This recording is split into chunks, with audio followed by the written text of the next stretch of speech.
Welcome everyone to Building Materials Marketing Unboxed. My name is Will. I am your host, and this show is brought to you by Manobite. So please check us out. And of course, we are live. This is our second episode live on LinkedIn Live. And so we appreciate the good folks at LinkedIn for giving us this opportunity to be with you on LinkedIn Live. So we got a great show for you today. Today's show title is actually A Day in the Life of Your Distributor's Marketing Team. And we have a very special guest today, and her name is Amy Balk. And so we're looking forward to talking with her. So let's get right to it, ladies and gentlemen. Thank you for joining us today. And if you don't mind, wherever you're joining us from, whether it is on Facebook, LinkedIn, Twitter, or on YouTube, please let us know where you are tuning in from. And if you have questions for Amy or for me, go right ahead and just put that right in the comments, and we'll be happy to try to answer them live on the show. But if we can't do that, ladies and gentlemen, we'll get back in touch with you in some way, shape, or form. So let's meet Amy. Amy is the wife and mother of an 8-month-old little boy. She is a dog mom to a 1.5-year-old Bernedoodle, which I had to Google that breed. And, well, let's just put it this way, folks. They're adorable. She is a 2-time marathon runner.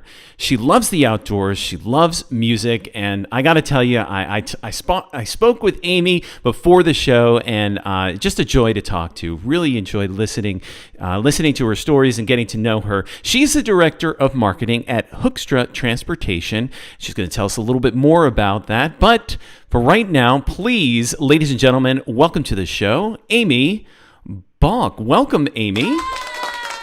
Hello. Thank you for having me, Will. Yeah, it's great to have you here. Okay, you got to tell the audience. I know we talked about it before the show, but you got to tell our audience about your dog. Yeah, his name is Moose, and he's a 1.5-year-old Bernedoodle.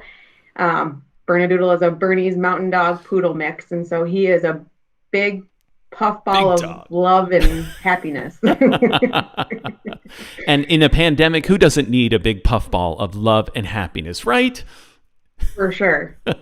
He brings a lot of joy. That's fantastic. That is absolutely wonderful. So tell us a little bit. Let's just jump right into it. I love dogs. I got 2 of my own. So before we get down that tangent or going down that rabbit hole, I could talk about them all day. Tell us a little bit about what you do and what Hoekstra does. Go ahead. I am the director of marketing for Hoekstra Companies. Hoekstra Companies includes Hoekstra Transportation, which is a dealer for Thomas-built school buses.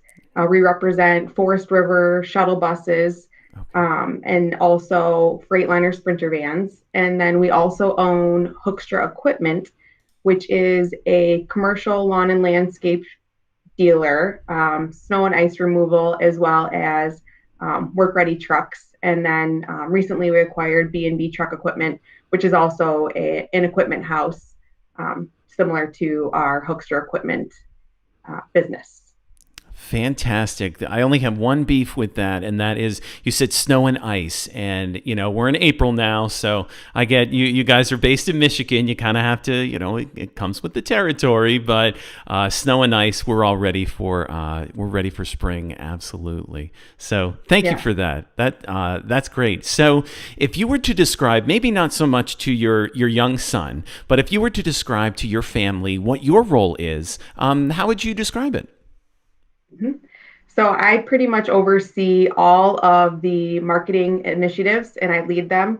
That has included some technology advances. We've recently implemented a CRM in the past couple of years, and so in my role, it includes that as well. So it's virtually anything marketing and keeping Hoekstra in the forefront of technology and especially in now our virtual space that we're all living in. Absolutely. And especially we're going to get to that CRM a little bit later and the implementation there, but I'm sure any marketers out there can agree with you that, it's many hats, yes, that you wear. Absolutely. All right. So tell me a commonly held belief in your industry that you just disagree with. right now more than ever, I think it's becoming more and more apparent that, um, as I mentioned in part of my job role, bringing us up to date with technology and the advances that we're seeing is important. And um, in our space, especially not just as a dealer or as a retailer of the products that we sell, but in the B2B space, it's very common for the practices that we have in place to be outdated. A lot of the I run into a lot of companies and friends of mine who are also fellow directors of marketing in the B2B space where they're doing the same things I'm doing with upgrading technology, integrating CRMs, and the advances that come with that. But there is still the common, I'd say, misperception that it's not necessary. And I do think that the environment that we're in has really exemplified to a lot of people that that's not the case. But there is still definitely that um, misperception or misunderstanding that it's not important for um, even the building material space or B2B space. Would you say that there are a lot of people out there that are just saying, well, we'll just ride this environment that we're in, the pandemic out, and then we'll just reset and go and make sure that things are just do what we did before? Yes. And I would imagine that there's a lot of people still holding on to that, but I'm hoping that a lot of them are seeing now as time goes on that's not the case. Traditional forms of marketing and advertising that we've done historically, especially in the trade show space, it just doesn't look the same. Those are going virtual as well, and it's very uncomfortable for a lot of industries, and you just have to pivot and make those decisions, and it's going to be hard and it's going to be uncomfortable, but it's absolutely necessary. Yeah, you said the magic word there, the P word, the pivot word. We've heard that a lot, and in conjunction with with pivoting, I think we're also hearing a lot the H word, which would be hybrid. Let's take some of the traditional methods that we have incorporated in the past, but also let's create an opportunity, like you had mentioned, an opportunity for people to be a part of something online as well. Would you agree? Yes, absolutely. Can you give maybe an example of something that you're doing currently that might be indicative of that? Um, well, we've definitely done a few things different than we have historically. We have historically leaned heavily on not just the trade show environment, but group entertainment environment with that as Mm-hmm. well. And so we've had to start investing more in what virtual trade shows will look like. We're still reevaluating what our customer entertainment is going to look like with the evolving laws that are in place in the state of Michigan, which is where we're located. Mm-hmm. Um,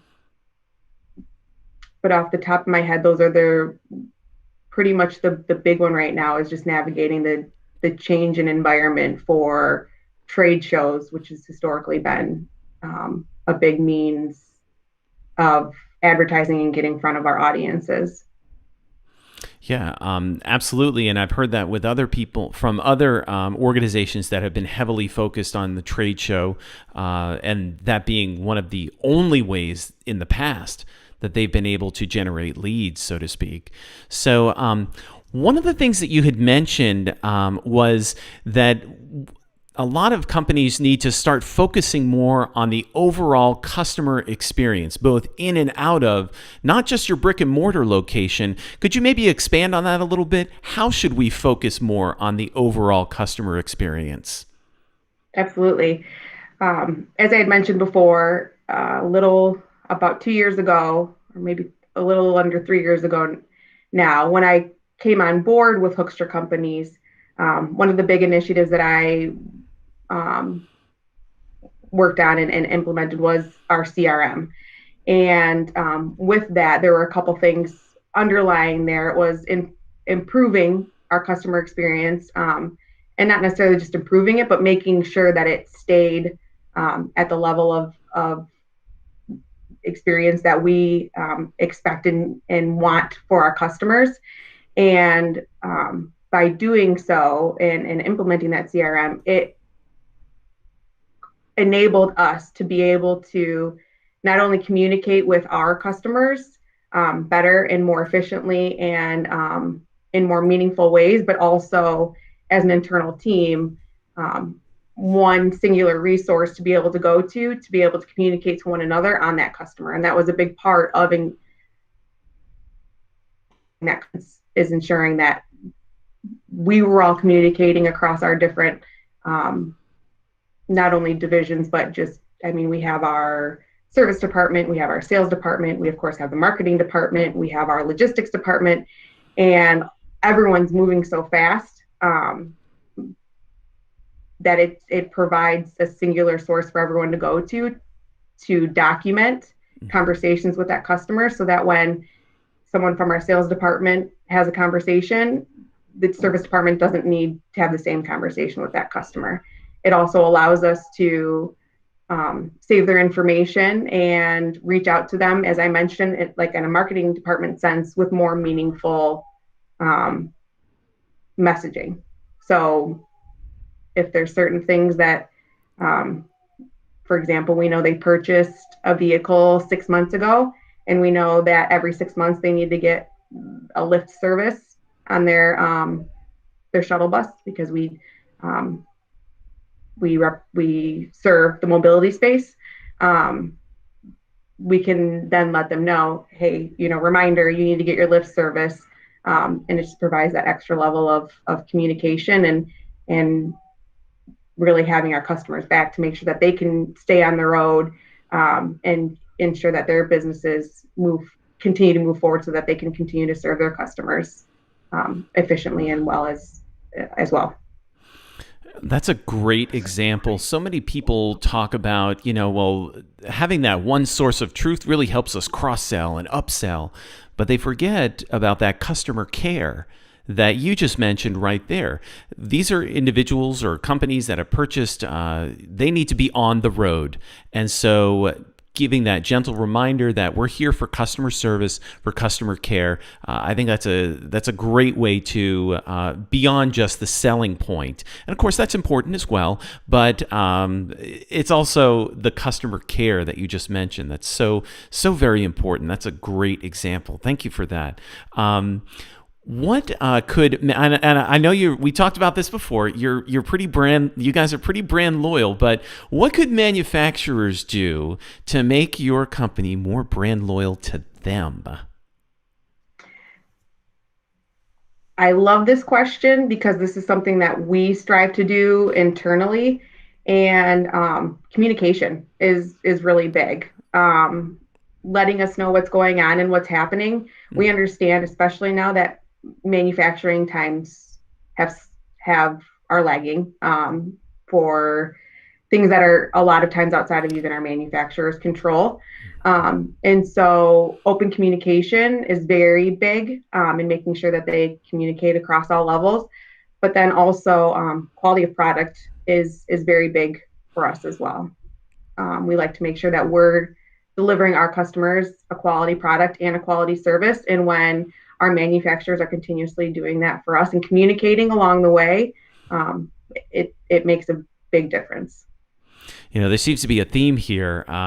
One of the things that you like to see is not only communication, but I think underlying here is let me know that you care for me. Let me know that you're in communication with me, that, even though there may be a delay, communicate that with me so that I know exactly what's happening. And again, that kind of predominant theme of these two questions here is that customer care, would you say? Absolutely. So tell me about a time that your company switched products. And maybe, now you don't have to go into specifics, but tell me why you switched. Was there anything that the manufacturer maybe could have done to salvage the relationship? You're probably going to say maybe communicate better, but anything else beyond that? We've been in business since 1928. And I've been with the company 3 years, but a lot of the products that we represent, we have represent like our, we're a Thomas Built Buses dealer. We became a bus dealer in 1940. And the only reason why we switched is because that we were a Superior bus dealer and they're no longer there. That brand doesn't exist. And then we picked up Thomas. So we are very brand loyal. There's one manufacturer in particular that I can think of that we no longer represent, and we represent another one. And the biggest reason there, this was more so quality of product and demand in our marketplace. So it's our goal to make sure that the products that we carry and represent are of quality and, of course, meet the needs or demands of our customer base. And so this product in particular wasn't doing that. And so we had to make a switch. We just weren't getting the level of support that we like to deliver to our customers. And it just wasn't, it was one of our snow and ice removal products. And it just wasn't a good fit for the Michigan climate and for our customers. So we decided to make a switch. I wasn't a part of that decision, so I don't want to speak on what they could have done differently, because I believe that was more so just a lack of demand in our marketplace. Okay. Yeah, that definitely makes sense. And certainly you have to make sure that you allow the marketplace to dictate what's happening. And I understand that you weren't part of that decision, so that makes sense. Do you lean on any product brands when you're marketing your services, basically down the channel? I do. For a couple, I do, and for a couple different reasons. Okay. Manufacturers that provide co-op dollars to us, I always utilize. So if we get in our industry, it's common that they match 50-50 for what we spend, they'll match. And so the manufacturers who provide those co-op funds and understand the value of marketing, we definitely more so heavily invest in ourselves when it comes to my marketing budgets. And then also, when we look at the demand and quality of product and what we have found is best for our customers based on the communication that the manufacturer has with us, lead times, and what we found is the best customer experience for our customers, those are the products that we market more, even outside of whether or not they provide co-op dollars, because we find a lot of value in maintaining those relationships and the relationships that they've provided, I guess, mutually beneficial relationship they provided us because they've been open, honest, communicative, have a quality product, and have helped us to serve our customers in the best way. Yeah, I love that. That's a great answer. Why we should do that sort of thing. I think that's really good. Let's get into the specifics as a director of marketing.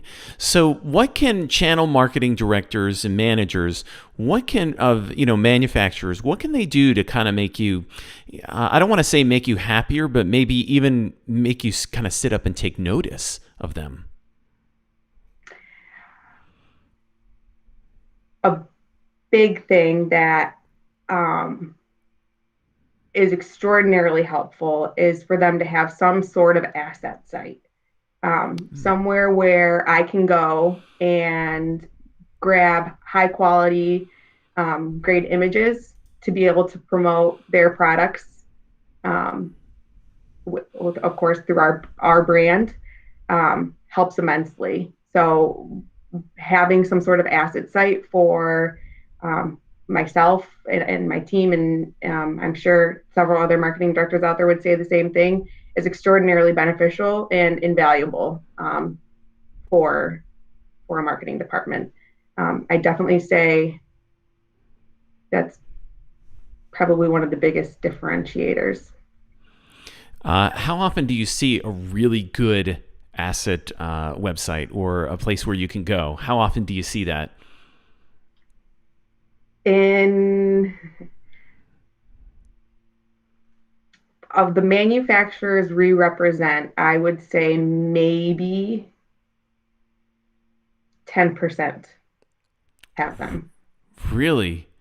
10%. How can manufacturers boost that up? What do they need to do to get that beyond that 10% level? I would think that that would really help you in making decisions. And how can we get that moving up? It would. I definitely see they internally probably. I don't know where they're what shifts they're making in currently, but I definitely see that an increase in advanced software and technology, whether it be any sort of CRM, any sort of digital asset management system, hiring the staff or outsourcing the staff to take quality photos, having photo shoots for their, you know, I I believe it would be helpful for them to really invest in marketing themselves and to understand the value of marketing.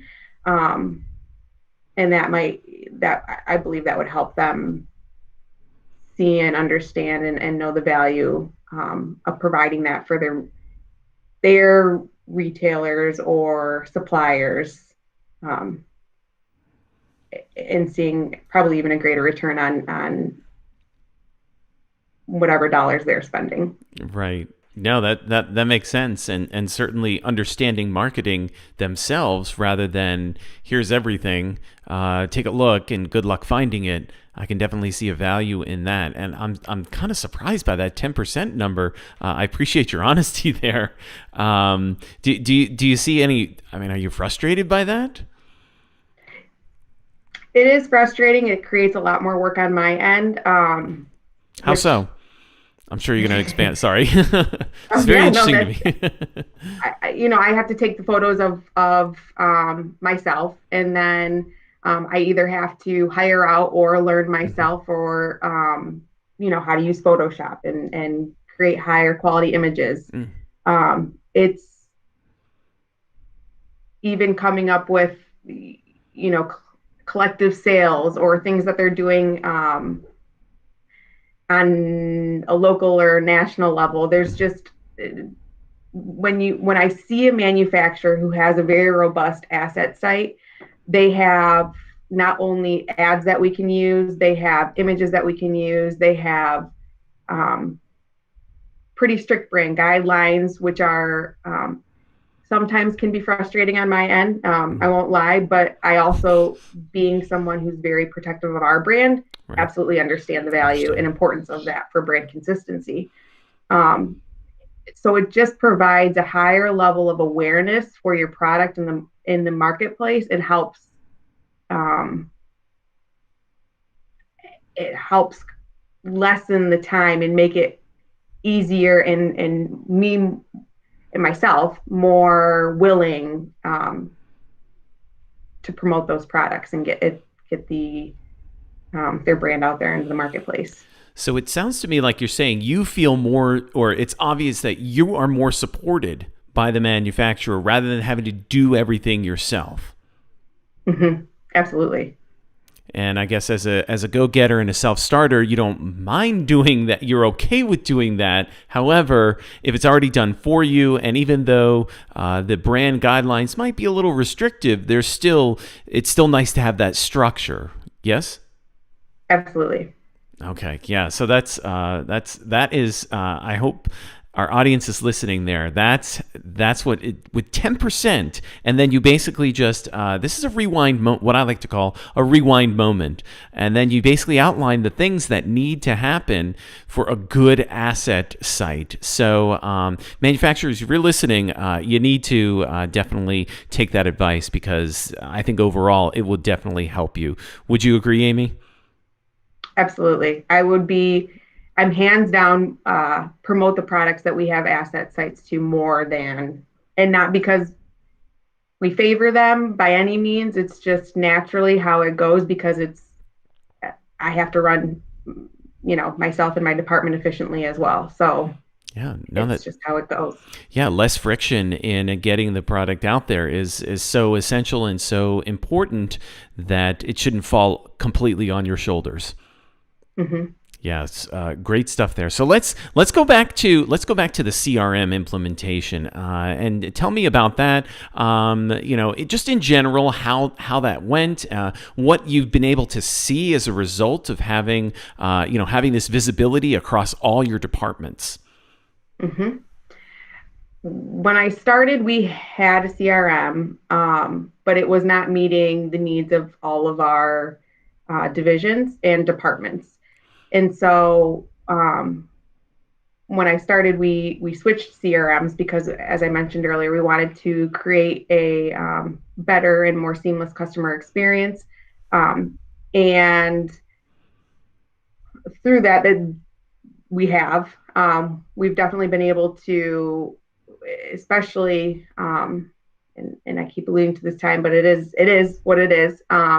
It's created that space for our team to go to and be able to communicate on a customer and have those meaningful conversations, and a place to document even simple conversations. Um, as a marketing department, what I like about it is historically we weren't great at capturing customer information. And I think a lot of times there's a common misperception that it can be, um, some people don't want to give their email addresses for privacy purposes. And so our sales team then can be resistant to asking for email addresses. And I definitely get it and understand that if a customer is, they feel like it can be a deterrent because of privacy, but um, that's not what it is. As a marketing department, it's very nice to be able to, as I mentioned earlier, send more meaningful information to those customers to keep them informed about the types of products and services that we know they're going to need down the road. Um, and even help give them a little reminder along the way that, I'm sure for all of us who have, or for those who have an automobile and get their oil changed regularly, sometimes it's nice to have that reminder of, it's been however many months, it's probably time to get your oil change. Sometimes having that reminder is nice, and a CRM helps provide that. It keeps our organization and that space very organized. Yeah, definitely having, especially with all the different departments, having that visibility across so many different ways. The reminders, there's so many different ways that you can really implement a good CRM. I want to take you back to when you first started. Was the CRM, you said it wasn't really fitting your needs. Was the CRM in this case, was it then, because it really wasn't fitting the organizational needs, was it kind of taken? Some people were using it, some people were not using it, there wasn't 100% adoption. What was your experience there? There wasn't 100% adoption. It didn't meet the organization's needs because each division has their own unique um, needs, whether it be how they quote or that was actually probably the biggest thing was how each division quotes Mm. to our customers. And so we needed a system that provided one space for us to be able to go and um, quote to our customers and communicate. And a CRM provides that. It provides that structure, that organization, that one place where our sales team and our marketing department can go to to have that singular spot of customer information. It definitely helps with efficiency as well. So you're not looking Mm-hmm. at this or this resource or over here, or maybe that data can be found here. Having one Right. spot is definitely beneficial for efficiency. So I got two Yep. more questions for you, and these are more fun questions. I want to give you kind of a brag moment here. What's something that you or your team has recently achieved or has achieved that you're pretty proud of? Well, our one of our divisions in particular, and this is a success that came from implementing our CRM and the ripple effect of information and data that we were able to collect out of it, and of course, reporting that we're able to do through our CRM. But since we have implemented our CRM and altered the tactics that in channels that we've used marketing wise, we've increased leads by over 300% from 2019 to 2020, and we're continuing to see that success and growth into 2021. Oh, that's awesome. Congratulations. I'm sure it wasn't easy getting a full adoption, but it sounds like things are absolutely better. That's great. For sure. Yeah, congratulations. So last question here, and you did fill this out, so I kind of know what you're going to say, unless things change a little bit. But I always like to know, what's the best advice that you have ever received. It doesn't have to be business related, or maybe it is business related. What's the best advice that you've ever received?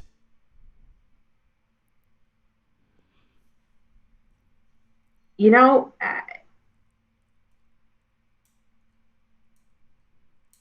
probably it's not simple, but simply stated is to just be vulnerable and try new and different things, because if it makes you nervous, it's you're probably going to grow from it, and it's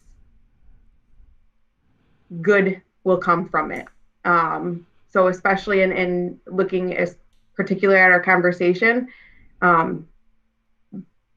it was very intimidating for a lot of our team to move to a more digitally focused platform. But in taking that leap, we have seen and found a lot of success in it. And it was very scary for everyone who is very used to writing notes with pen and paper. And I mean, I still do it myself with my checklist. I'm not going to say that I've completely eliminated paper altogether, because that's not true.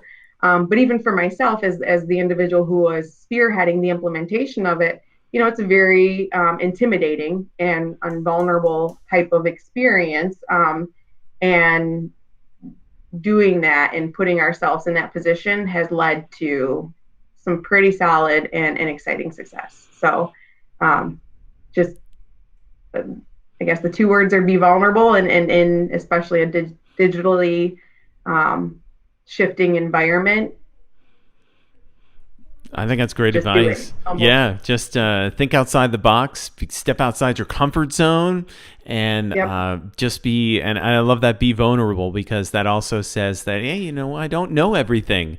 That there's more for me to learn, and accepting that could really open, as you pointed out, could really open up a world of possibilities. And certainly your success in growing over 300% is a part of that. So thank you so much, Amy. This was a great conversation. Thank you for joining us on the show today. Thank you for having me, Will. All right. So we will talk to you soon, but thanks for joining us on Building Materials Marketing Unboxed. And I will let you go. So thanks again, Amy. Thank you. All right. Bye now. Bye-bye. Okay, so that was our interview with Amy Balk. So if you have any questions for Amy, you can certainly reach her on LinkedIn. She likes to hang out there, and well, not necessarily hang out there, but she's certainly willing to connect with folks there. So if you have any questions for her, I am going to put on the screen here Amy's LinkedIn connection there. And if there's anything else that you would like to know, you can ask Amy questions there on LinkedIn, or you can certainly get in touch with me with Manobite. That's the agency, HubSpot Diamond Partner Agency, that I am a part of. I am blessed to be part of the team there. So you can get in touch with us through Facebook, through LinkedIn, Twitter, and of course Instagram. But of course, we like to hang out on LinkedIn. And so I hope that you have found this good. I hope you have found this a good episode for you, and that you have learned something. And until next time, please start a conversation with us. We look forward to speaking with you, and if whatever life is going to unbox for you in the coming week, in the coming month, may it be great.